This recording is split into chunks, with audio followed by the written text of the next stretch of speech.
right before winter becomes spring, when it's not too hot and not too cold. The conditions are just right for sap to be on tap. It is the sap that's the ingredient, the only ingredient, in maple syrup. West Virginia is trying to grow its name in the maple syrup business. One of the ways is by holding events like Mountain State Maple Days, in which producers open up their operations to the public. The darker the syrup is, the more robust the maple flavor will be. Rich Flanagan of Flanagan Farms in Wayne County is president of the West Virginia Maple Syrup Producers Association.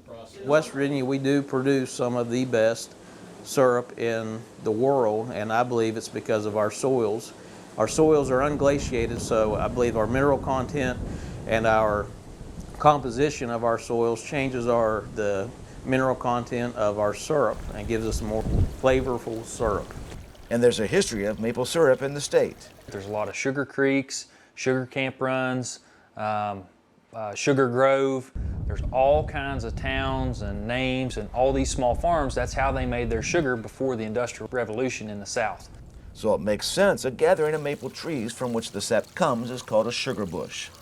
For Adam and Rachel Taylor, this sugar bush of hundreds of trees in Pocahontas County form the core of their maple syrup business.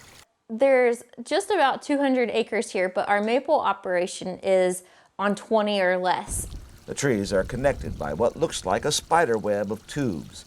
We have about 8 miles of tubes. It starts with a small tube at the tree tap, and then that tube connects with other tree taps into larger and larger tubes, and then, well, it's all downhill from there. Gravity is the best. Gravity's free. The sap goes into collection areas and then eventually into the sugar house. That's where we get the syrup to pretty much the finished density. Adam runs the evaporator because it's a fiery inferno. I don't like that part. His domain is the sugar house. Steam rising from the chimney of the sugar house signals it's boiling time at Frostmore Farm. Boiling maple sap down into maple syrup by evaporating the water content out. So when we're boiling in this room, depending on barometric pressure, your steam may not leave the building so swiftly. So it will rain in here, it'll be foggy, it's like a big sauna, it gets really hot. Each tree will ultimately yield about a quart of maple syrup a year after all is said and done. We can have crystal clear syrup. According to the U.S. Department of Agriculture, West Virginia will officially produce between 8,000 and 10,000 gallons of maple syrup a year. I am at temperature pretty much everywhere. That's 13th most among the states, but the potential is so much more. Or do we still need more? More. West Virginia actually has more maple trees than some of the top producing states. Your sugars are stored in the root system, the water comes in through the roots and it carries that up through the tree, and that's what feeds the tree. Because of the science involved, the best sap producing season is only a few weeks. You only have a window. The perfect conditions are below freezing at night and above freezing during the day. You're 100% dependent upon the weather. It's important to note sharing the sap causes no permanent damage to the trees. And the trees aren't the only ones sharing. Syrup producers in West Virginia are a tight-knit group, always willing to share ideas with each other. At the Cedar Run Farm in Friendly, West Virginia, an early March snow and cold snap has led Chris Metz to try a new strategy he heard about from a fellow producer in an attempt to extend the season a bit. He's re-drilling the existing taps that are about 6 weeks old about a quarter of an inch deeper, trying to reach new wood and keep the sap flowing. Right there's a new wood. Cedar Run Farm has just shy of 6,000 taps with 70,000 feet of tubing connecting them.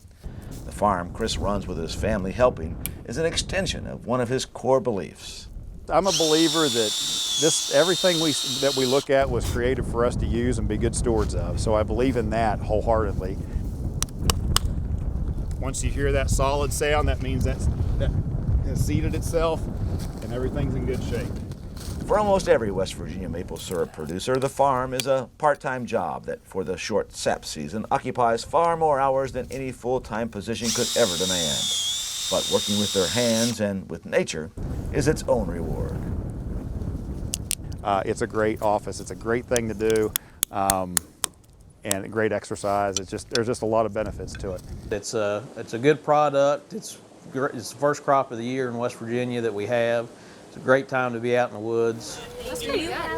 After the season, the syrup might be sold to retailers, but some producers like a more direct and personal approach.